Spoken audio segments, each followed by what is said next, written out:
Good good afternoon, everybody. Hope everyone's doing well. This is Leo's here, CEO and founder of Leo Educations. And in today's podcast, I'm excited to have here with me Mr. Yash Singh. The reason why I bring him on the show today to share with you his journey on landing his professional job, because I have observed, I have witnessed the pretty much the process. So I'm really glad to see how he has evolved and how he keeps staying in touch, and how I've seen him ultimately landed his good job. And I'm sure you guys will learn a lot. But for those who do not know about you, Yash, can you quickly introduce yourself? Like, who are you? What did you study? Where do you live right now? Sure. So hi everyone, my name is Yash. I'm from Delhi, India, and I came to Australia in 2019. I came here for my Master of Business in Information Systems from the University of Queensland. And last year, like in 2021, July, I completed my degree. And since then, I was in touch with Leo and I was looking for a professional job.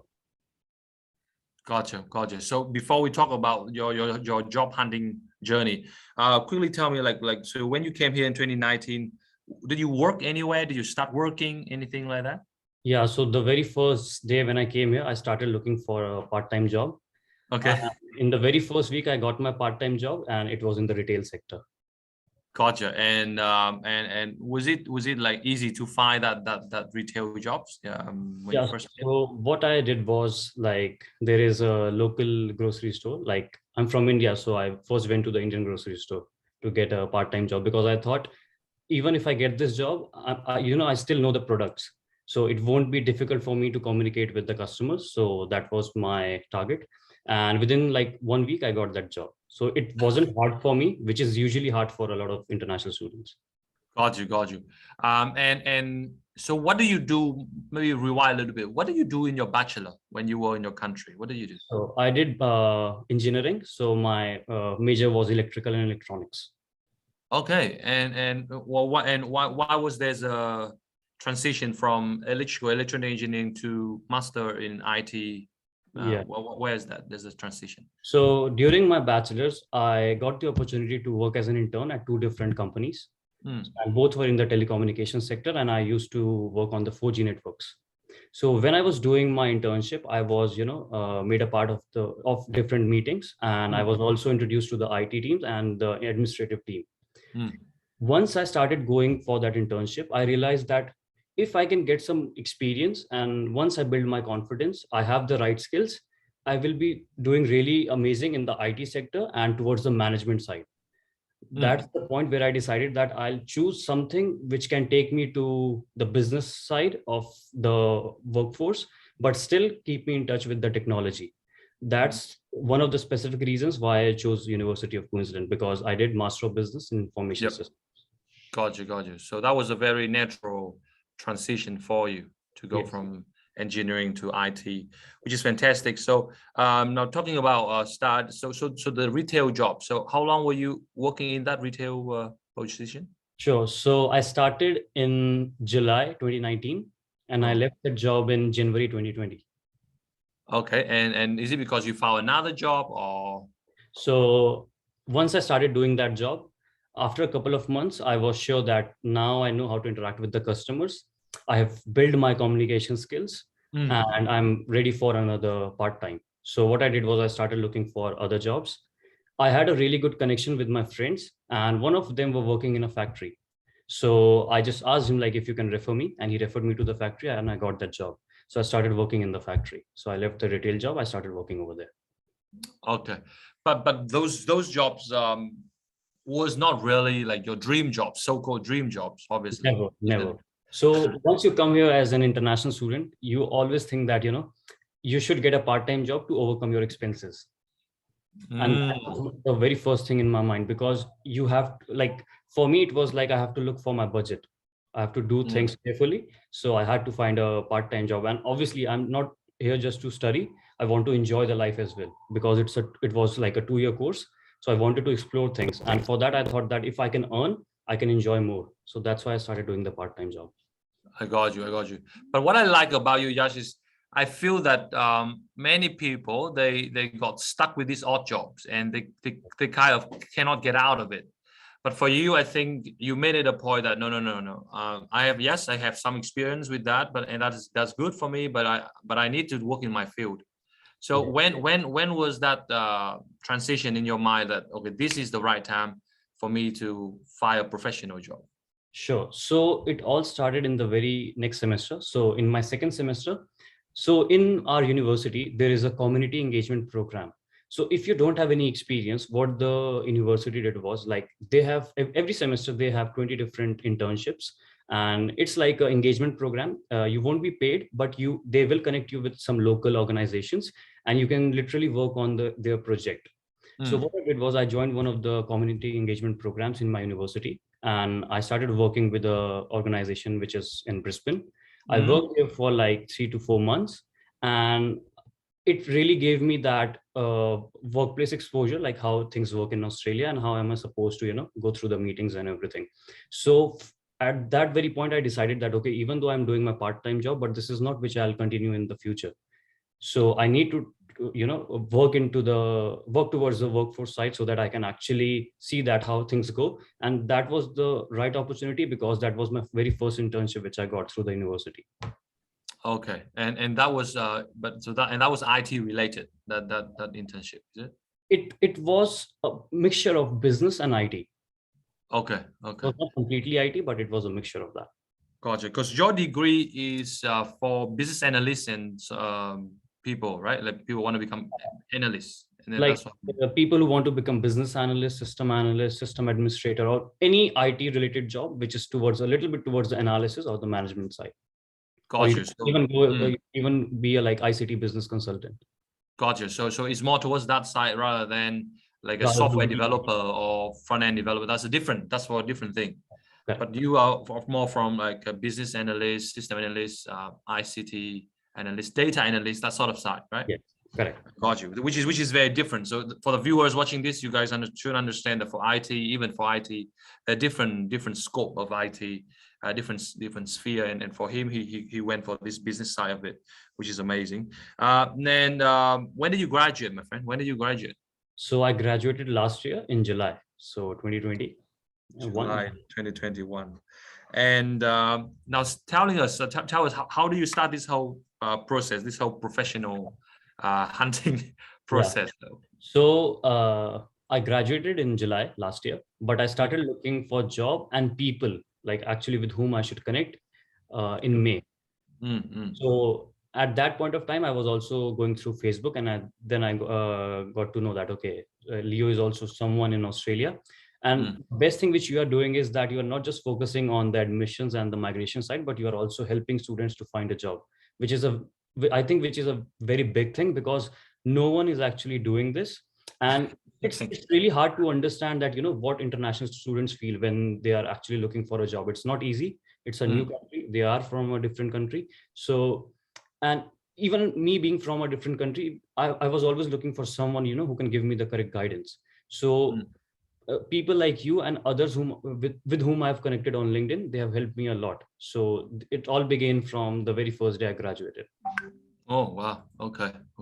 And then how did you, like, what was your approach to finding jobs when you first started your process? Where did you go to, or what do you do to apply your professional job?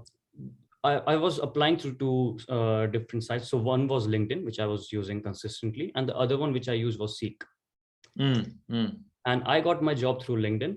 And how I approached this was like, whenever I used to apply for a job, I was not just simply, making a cover letter and resume and just applying. No, I was just looking at the responsibilities first. It's not about just applying 10 jobs in a day. I think even if you apply one single job, and if it is on point, that those responsibilities match towards what you have studied, because obviously you don't have any professional experience. So you'll be applying for an entry-level job. So if the responsibilities match to what you actually have studied, and also when you're making the cover letter and the resume, most of the time, what I was doing is that I was changing the cover letter, but I was not updating my skills according to what was mentioned in the resume. So I was just applying with the same skills and to get the rejections. So what I did was, in the resume, I kept everything the same, but I used to change the skills. So for example, if I'm good at SQL, using SQL, I won't just simply mention SQL, but I will write it in a way which is mentioned in the job description. I used to do that. And in the cover letter, obviously, I used to change everything depending upon what the requirements are, what the organization is doing, and all the things. And I always used to submit a PDF version of the cover letter and the resume. And I think that really helped me a lot to, at least get an interview call. So for you, you actually really go for the qualities rather than quantity approach. So yes, you really work hard on one application at a time by customizing the CV, customizing the cover letter. And I like what you said about you cater the skills accordingly to the job description, which is something that I always tell my students to do in our job coaching program or in my bootcamp, that every resume must look different. There's no such thing as a perfect resume. Never. So that's why what you did is really really incredible. So you apply via LinkedIn, and then how long does it take you to get the callback or the feedback? So it's really interesting to just share this. So last week, what happened was there was this role advertised on LinkedIn, and I simply just saw the responsibilities and the skills required. So I was like, this is a perfect opportunity and I should just go for it, like I was doing for any other job. Once I applied it, and what I noticed is that my profile got the view from the hiring manager just within a couple of hours. So what I thought was that, okay, he has been through my profile. It would be really helpful if I can just reach out to him and just text him. What I did was, like, I simply texted him that, okay, I saw your advertisement on LinkedIn and I'm really interested for the role. And I think I'm the right match because I have the required skills. So if you can please give me an opportunity for the interview, I would be really happy. The very next day I got the opportunity. So last Monday was my first interview at 4 p.m. Whoa. Okay. So I got that opportunity, and once I was done with the interview, I was told that if you clear this round, we'll get in touch within a couple of days because we have other applicants as well. So after that, what happened on Wednesday, I got the call that we have shortlisted you for the second interview, and the second interview is tomorrow, which was Thursday. So on Thursday at 10:30, I got my second interview call. So I was there at the interview, and it went for 1 hour, and I was told that you are the only candidate who doesn't have any prior experience, but wow, the other candidates who have the experience, relevant experience, like they have worked in that field. So still they were like, we'll get back to you by evening, and if you have cleared it, we'll just let you know. So for the next, like, I'll say 5 hours, I was really scared because, knowing that others have that experience, I was like, okay, I don't have this opportunity. I should look for something else. At 4 p.m. I got the call, and they were like, see, we had other candidates who had the relevant experience, like they have actually worked in the organization, but still we'll give this opportunity to you because we think you have that eagerness to learn, and we think you can really grow in the organization. So at that very moment, I was like, okay, even if you don't have the experience, but if you have that desire, and if you can show that in the interview that, okay, if given a chance, I can really perform, you'll get that opportunity. And I got that. Wow. Man, you know what happened to you is exactly what I've been telling people, is that this whole experience thing is a myth. I always say this to our students, that a lot of them, they put too much emphasis on the experience. Oh, Leo, I don't have experience, I can't land a job. But you are an example of someone who have desire, who have ambitions, determinations, and you be able to show that. The key word is you got to show that. Yes. And you was able to show that to the employer, and they can see that and they can feel that, and that's why they're willing to give you a shot, man. Well done, man. That's so nice. Now, but backtrack a little bit, because you said you finished in last July, so that was about 6 months gap. So that means, I guess, you apply for many jobs. A lot of jobs, yes. And in between, I also started doing my professional year. Gotcha. So roughly how many jobs did you apply in that 6 months? Roughly? So there was a point where I used to count the number of jobs, but still it would be like more than something more than 80 or 90 jobs. Okay, Yeah. okay. But what I like about you is you're so persistent. That is really good. Why you were so persistent? Because a lot of people they were like give up a long time before that. But why? What makes you keep going? Yeah. So like how I think about getting a job is like the day I decided that I'll go to Australia, I came here with a motive that okay, I'll complete my studies and I need to find a job to so basically when so before coming to Australia, like I was like I know I have done the internship, I know where I can fit in the organization. It's just that I need to find way to get over there. So once I started studying over here and once I did my internships during my master, I thought that this is the right time to just start looking for a job. And knowing that this is a different country, I was sure that even though the number of applicants would be less as compared to what are there in India, still I have to beat that competition. Of course. So, knowing that, okay, I have the interest towards the business side and I still want to stay in touch with technology. At that point, I was like, okay, I should look for a job and this is what I have to do. And on being persistent, what I did was like, if I won't find a job, then what will I do? That was a simple question. If I don't have a job, like for example, I graduated last year, and even if at this point I don't have a job, then what will I do in Australia? Okay. That thing always kept me going, that okay, you don't have a job, you need to get a job to stay here. Otherwise, what will you do? I cannot do that part-time job like for the rest of my life.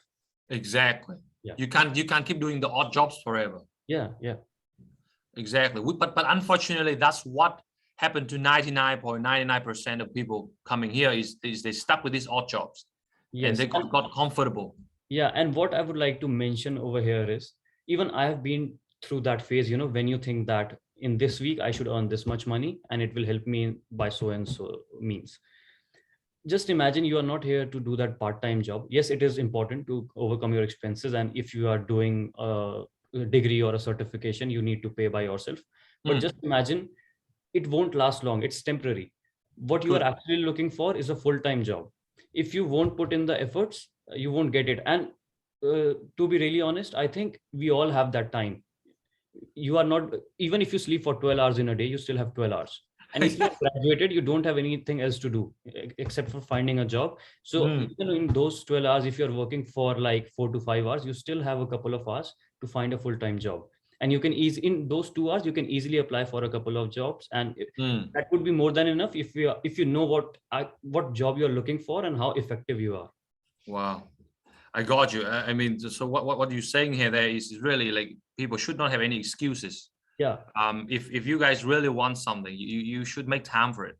Because I heard people say, "Oh, Leo, I don't have time." When I hear people say that, what I think is that it just means they do not put importance on looking for jobs. Yeah. Because if it's important, they will make time. Yeah. I mean, if it's important to them, like you guys make time to eat. How can you not make time to find a job? Yeah. I got one tip from one of my LinkedIn friends. So I basically asked her, like, I don't get time. So she's here in Brisbane and she basically guides all the students, like how to find a job, how to make a resume and cover letter. I got in touch and one day I asked her, like, I don't get time. So what should I do? Like, I want to get a full-time job, but I'm just stuck with my part-time and other things. She simply replied me, just sleep less. If you're sleeping for 8 hours, make it 6. That's it. As simple as that. Like, if you really want to get a job and if you don't have the time, if you're sleeping for 8 hours, just sleep for 6 hours. Otherwise you won't be able to apply. If you don't have the time, you have to find how you should fit that in your schedule to actually get that job. So that's what she told me. And knowing that, I realized that I'm not giving my 100%, because I have the time and I was not giving it everything. Like if I have a couple of hours, I was like, okay, I should just go outside, do something. It is important, but if getting a job is a priority, you should make the time. Exactly. And I think you did well. Now talking about the job that you got, can you share with us, like, what is the job title called and what are the duties you're going to do? Sure. So my the title is support consultant. So I would be working for one of the IT firms in Gold Coast. So I got the job in Gold Coast. So what that firms does is, it's basically a cloud-based job. So it supports all the organizations which are using Microsoft Cloud and the relevant services. My responsibility for now would be like from the very installation till the implementation of that software. And I would also be going through the analysis and the management of their business through those softwares. So this is my current responsibility. And because it is into the Microsoft thing, I've been asked to do a few certifications related to Microsoft. I got you. And oh, that's really, really nice. Now, so what that means is, so you will be given a few accounts to take care of, is it? Or you will be given a few clients to take care of? Or I'll have a few clients to take care of. So from the very beginning, like installation of those softwares till the implementation and how they'll manage their business through that. And it also has a few Power Platform related job, like I'm also supposed to do something which is related to the Power Platform, like working on the Power BI and Power Automate, like how they can actually make the workflow of their business and things like that. Wow. So wow. So that is like a combination of a bit of IT support and also a bit of a business analysis sort of thing too. Yes. So it's a very good. It's exactly what you're after. Yeah, and I was told that because I have done something in my degree which has analysis in it, I will put into the analysis side as well, but it will be a slow transition. First, they'll make me aware of what their clients are actually looking for. And once I know the business, then they'll simply push me towards that. Beautiful. So let's talk about the industry itself. So so you say you got a job in an IT company. So now in terms of business analyst graduates like you, so you've done your master in is it ICT? What is the name of the degree again? Master in what? So it's Master of Business in Information Systems. Yeah. So yeah, Master in Business Information Systems. So what will be some, for the viewers watching this, can you tell us, can you advise us, what will be some careers that the graduates can consider if they finish your degree? What will be some career outcomes? Okay, so from the entry level, you can actually look for support consultant roles, which I've got. You can also look for graduate programs like graduate business analyst, graduate operations analyst, systems analyst, systems administrator, and other IT support related jobs. You can also, one of the best jobs which this field can give you is of being a data analyst. So if you really want to be a data scientist, you can really start from the scratch and it would be data analyst. I got you. So you say you can do IT support, system analyst, operation analyst, graduate business analyst. Yes. Even and for you, it's support consultant. That's what you did. Consultant. For sure. And obviously,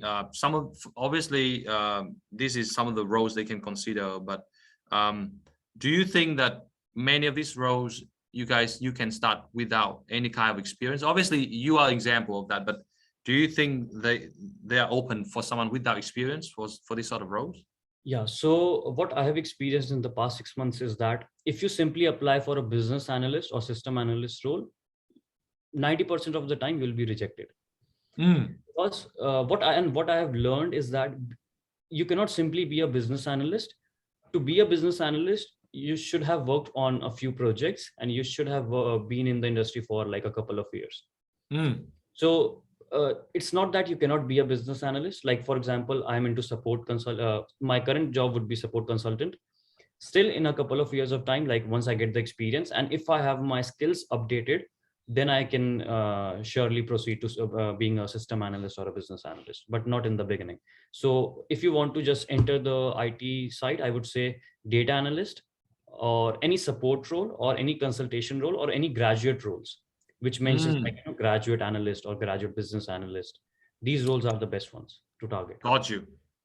Very, for the viewers watching this is very, very informative and very helpful, because I think they should know that and I told them as well that the business analyst is usually a very senior role.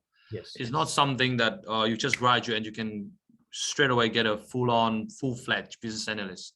But for you, your advice is amazing. You say start with support role instead and building your profile up building your experience, and gradually you can become one business analyst. And Now, just one more point, just to be satisfied with this role, don't think that what you'll be doing in the next 6 months, make it, once you get the job, like what I have done for now is make a target for the next 3-4 years. The next 3-4 years, I can be a business analyst. But if you'll simply look for a business analyst role, it might be difficult to get it on the very first moment. So just plan for the next 2-3 years instead of just regretting that I am not getting that job. Oh my Jesus, that's amazing. That's really good advice. I think people should really take it on. So now that we are clear on, okay, what careers you can do, from the degree, talking about the industry. So do you feel that there's a growing demand for IT graduates, or there are for IT people right now? Do you see that? Or because everyone is like, oh, Leo, there's no jobs, there's nothing, no one is hiring. From your perspective, do you see there's a good demand of graduates like you? So as far as I have seen on Seek and LinkedIn, there are a lot of jobs. It's just that what I saw in the past 6 months, when I started applying, it was July. From July to, I would say, till September, there were a lot of jobs advertised. But after that, during the Christmas break, they were not advertising that much. Again, from I think January till March, there will be a lot of jobs. And overall, there are a lot of jobs which you can really look for. It's just that using the right keywords when you look for the job, and you'll have to be specific. Like if you just simply, if you'll type data analyst on LinkedIn, on Seek or LinkedIn, you'll see a lot of jobs. But even in those jobs, you'll have to, shortlist like, okay, this one exactly matches with what I currently have as a skill set. So you'll have to match that. And there are enough jobs to apply on daily basis. So you cannot, like in my case, I cannot make any excuse that, okay, oh, there are no jobs. It's just that I'm not willing to find it. It's just that. Okay. And because for IT is a very big industry. Yeah. So like, obviously you work for an IT companies. Is it a software company sort of? Yes. It's completely IT consultation firm. Got you. So, but I believe that is not just limited to only IT companies that will hire an IT graduates like yourself. There are different companies, different industry that also need an IT person like you. So can you name us a few industries that you see are booming and growing, and there is a scope for a business analyst or for a support consultant like yourself? Sure. So the very first industry which comes to my mind is healthcare. Oh, wow. If you look for health informatics, they have a lot of jobs. And I have friends who have done Master of IT or even who have studied information systems and are working in the healthcare industry. The other one which I would like to mention is towards the food industry. So yeah, it's not only about, once we think of the food industry, we think that, okay, there might be jobs in the factory or something like that. But no, if the organization is big enough, then they need people to, look after their database. So if the organization is big enough, they'll have a database to look after, and you can simply apply for those jobs. Gotcha. So the student watching this, the viewer watching this, they should not limit themselves to only software companies, but also look beyond, let's say, healthcare, could be aged care companies, food industry, as you said. Is there anything else you would say other than those two that might need a? And I would just say a common thing: don't look for just the IT, that the company should be an IT-based company. Just see if that company has the IT department or not. So in the organization, you have different departments. So it's really hard to say that, there is an organization working in any country and it doesn't have the IT department. Every organization has the IT department. And then just look for that, what I am looking for, whether they have that or not. So for example, if you're looking for a job in the food industry, or if you're even looking for something in the, retail sector, for example, Woolworths, if you see their careers website, they might have IT roles, but if it doesn't suit you, then move to a different organization. It's just simple as that. Very good point. I think this is a very good point. I think people need to see jobs in a different light, and I think you just show them how to. So what you're saying is always, when you look at any companies, always ask yourself, okay, is there any scope for an IT guy in here? Is there any IT department in here? Has anyone worked in here as an IT person before? Because if there is, that means you will have a chance. You will have a possibility to, which is spot on. Probably we want to finish off with probably last two questions here. Yash, is for the people who's watching this and really they kind of sort of giving up, like really they just they're tired of this nonsense. They just get tired of just applying and no feedback and all this drama and all this discouragement. So what would you say to those people? Because there are many people like that. Yeah. So what would you say to them? I have made a few points like how I did it, so I can just share that. So the very first point is just be consistent. Yes, like in my case, it took me 6 months to get a job, and it was exact 6 months. I was applying, I was getting rejections the very next day. So once I used to get up, I used to have all those emails in which they used to simply say, unfortunately, you haven't proceeded further. Don't be upset. Yes, it is disappointing because you put in all the efforts and you didn't even get the interview opportunity. Still, just be consistent, keep doing that. The second thing I would like to say is that it's not about how many applications you do. Even if you are doing one single application, give it all your time and make a proper application for it. Like when you are making the resume, build it according to the job description. And obviously you have to update your cover letter and always submit a PDF format. The second thing I would like to mention is that when you are going on LinkedIn, don't just, text them and ask like, just give me a job or I'm looking for an internship. Try to build your network, try to make that connection and ask for guidance. Like, I'm new to this industry and I just saw you working as a business analyst. Can you please share your experience and what skills you are using in your organization so that I just relate myself to the organization. In that way, you'll build a connection and they'll really help you. And this has worked in my case. The fourth point, which I'll mention, is that look for the common skills. Like in mine, what I have done and what skills I have relevant to the workplace is like skills like SQL, Python, working on Excel, Word, PPT. So when we say that, okay, we know how to use Excel, Word, and PPT, but actually when you get those things to do during your interview, like I have noticed that I used to think I'm really good at Excel, but when they gave me that assignment, I was not able to give my 100%. So just keep looking for all the skills and just see that whether you have that or not, and just be updated. The second, where can they do it though? Like, I'm sorry to interrupt, but where can they work on these skills? Is there any platform they can learn these skills? The very first platform, and which is free, that's YouTube. Everything is there on YouTube. Just search. Even if you are, if you, for example, if you want to learn Excel from scratch, if you'll just type that on YouTube, you'll find it and it's for free. And you can do everything. They also have the projects and you can do it over there, and you can simply mention during the interview that I did this project on YouTube. You can just save that file, and if they ask for that file, you can just simply share it. The second platform would be LinkedIn. A lot of courses are there which are free, and they are very short courses, and if you do it, you get the certificate, which is really good. Wow. Exactly. So because I think people think too much. I think people say, yeah, well, but I don't have this experience, and then I always say to them, then learn it. It's always free out there. Well, you can't keep saying you don't have it. You don't know how to do this. You go to YouTube. This is exactly what you said. So let's say, probably last questions here, and then we finish up. Just is what will be, because you mentioned some of them. So some of the technical skills you mentioned just now was SQL, Python, Excel. Let's say for an IT graduates, what would you recommend as some of the very basic or important technical skills they should learn in order to make themselves more employable? Or what would be some of them? Yeah, if you want to go towards the analysis side, not towards the programming side, then I would say the current skills are like SQL, Python, Excel and advanced Excel, Word and PPT, of course, like PowerPoint presentations, and things like Power BI or Tableau. Yeah, these are the common skills which are in demand, and they are really looking for candidates who have those skills. And last skill which I would like to mention and how you can develop is the communication skill. When I first came to Australia, my English was not this good. Even if you think this is good, it was not the same.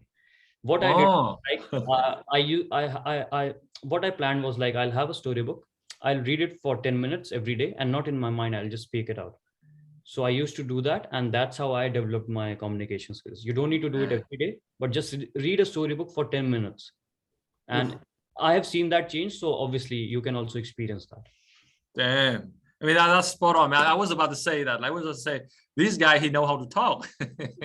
You know how to speak, my friend. I'm like, man, he's good. He's good at talking. I mean, and that's why I think that that's something that international students kind of overlook, the importance of knowing how to express yourself, how to communicate. They took it for granted pretty much. But for you, you actually took control of it. You know your weakness, and this is what I like about you know your weakness, but you work on it. You do not ignore it. You actually, okay, I know I'm not that good. Okay, let me do something about it. Which is amazing. Now, probably my last, I know I asked a lot, man. Like in terms of the technical skills you mentioned, SQL, Python, and all these things. If they want to practice them, can they practice them online, or can they download the software? Is there any way that they can actually do some practice? Sure. So Python, SQL, and Power BI can be downloaded for free on your laptop. You can simply go on YouTube, watch something, and just do what they are doing when they're explaining you on YouTube. For Excel, Word, and PowerPoint, you have that by default in your computers. You can simply see and simply practice. It's free, and it's just that giving that time. Like even if you for example, how I used to do it was, so today I decided like 30 minutes I'll give it to SQL and 30 minutes to Excel. That's it. You don't need much time. If you are giving 1 hour of time every day, it's more than enough. Wow. So really, guys, if you guys watching this, really like after talking with Yash, I hope you guys should be like, oh my God, I have absolutely no excuses for not landing a professional job. All right, like period, guys. This guy, he was not really any experience or anything like that, and if he can do it, you guys can do it. And this is what I always try to inspire my viewers, and that's why I bring in people like you, with the good attitude, passions, and ambitions, determinations. So I'm really glad, my friend. I wish you all the best, and I know that from this point onwards, your career is just gonna go like that. Because the first job is always the hardest. And, so once you got the first job, man, like the second, the third, like, man, it's easy. But the first one is the hardest. So congratulations again. And please tell your friends about us too, if you have friends who need our help. As you know, that's what we do. Good luck, and we stay in touch. Yes. Thank you so much. Thank you. Okay, you take care. Bye-bye. You too. Bye. Again, bye-bye.